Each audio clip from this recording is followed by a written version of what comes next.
FDLA agents have tracked their suspects to a local hospital. As officers approach, Patsy Jones, the mastermind behind the crimes, has her finger on the trigger of a concealed weapon. She's not going down without a fight. And you have a truck? Yes. She's got no idea how much investigators know. And driving that truck? The detectives ignore Jones. Yeah, I drive it to work every day. Can you tell us a little bit about where you've been for the last 24 hours? Working. While the cops are focused on Rico, Jones, the trigger woman, sees her chance and slips away. She saw the activity going on with Rico. She basically just got up and slipped out the door and says, "I'm out of here." And she was gone. Nobody realized it, and Rico didn't say anything. One of the mistakes that a lot of police officers make is that they always rule out that a female would be involved in a terrible crime like this.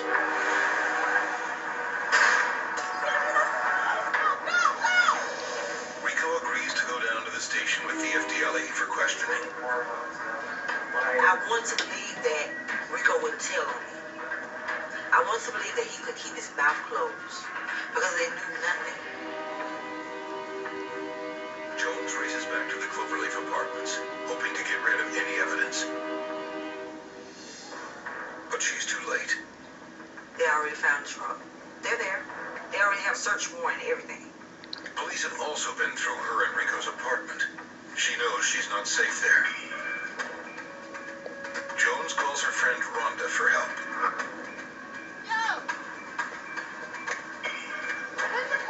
She said they got $25,000 reward out for information. Don't call anybody. The two women head to Rhonda's Liberty City apartment 6 miles away. They're not just going to hide it. Nobody knows really, about her, where she lives. We have the truck in our custody, and we did a little forensic. That red paint that's on. Meanwhile, Rico is at the Miami Police Headquarters, and he's talking. We followed the source. We had compiled some facts because of the tips that we had been getting. So there was some information that we knew. Once he was confronted with that information, his admission was fairly easy. Same rental car of the Germans. He pretty much knew that we knew. But Rico gives police some information they didn't know. He gave us names, he gave us descriptions, he told us how he knew him. What's your relationship with her? She was my girl. We all were taken back and very surprised that our shooter was potentially a female because we were looking for two males. You want some of this heat? Once we had Rico Wiggins in, we identified Patsy Jones. I don't know his last name. They don't get enough information to identify the third suspect. Give us a description of him. All we knew that it was another male and his name is Al. We didn't have his last name, so we didn't have a clue who he was. Where's Patsy now? She was with me at the hospital. Once we identified Patsy Jones, then we're still trying to determine where she's at. Basically, they had a plan and they went out. We had a press conference where we announced that we had one in custody, we had a confession, and that we had the information on the other ones involved. In the interim, the two other cases stopped, and in order to force them to stop, they pulled the At Rhonda's place, Jones is shocked to hear that Rico has given her up. Jones was arrested last month for pulling his gun on a security guard. Former news, girl. They have a news alert that said that we have a suspect in a tourist murder, and we formally told you that it was 3 black males, and now one has been identified as a female. I could have just jumped off the causeway. And my friend was like, I told you he was on tell. We get the reference. The police also broadcast Rico's picture. Within hours, Jones and Rico's other victims have come forward, and detectives finally connected dots of their reign of terror.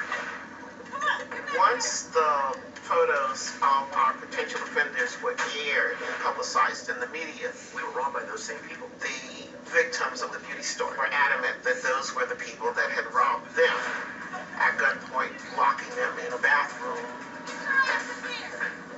And that's when everything started falling into place. There had been a a series of these robberies following people out of the rental car area, and they had been occurring in the city of Miami and in other jurisdictions. 19-year-old Nancy Jones. Thomas Walsh, the Chicago businessman. Carlos Vieira, the Peruvian tourist. And the owners of Sun Beauty Supply, all ID Jones and Rico from the TV news reports. She took off. Miami Homicide knows they need to get this extremely dangerous woman off the streets. We're pulling out all the stops to get her. I knew how much violence they had done and how bad this binge was. She was public enemy number one. The manhunt was on to locate her. Man, I need to get out of town. At Rhonda's apartment, Jones calls another friend, Charlie. I'm calling this guy, and he's telling me, where are you? I can't believe it. And I'm telling him I'm in Liberty City. And he says, I'm going to send somebody to get you. All right, sit tight. I got you. Detective Green. Police are now getting tips, telling them where they can find Patsy Jones. We had another apartment complex in the Liberty City area of Miami where she was supposedly holed up at. Okay, bye. I'm out. Bye. Detective Green assembles a tactical team and closes in on the address. I took a large group of officers, surrounded the building. Jones leaves Rhonda's apartment and heads out to meet her ride. I end up coming out of her apartment, and I see the whole Miami Police Department SWAT team. Jones was able to slip away from police at the hospital undetected. This time, officers have swarmed the apartment complex, and Jones is cornered with no way to escape. For more stories about fugitives on the run, go to investigationdiscovery.com.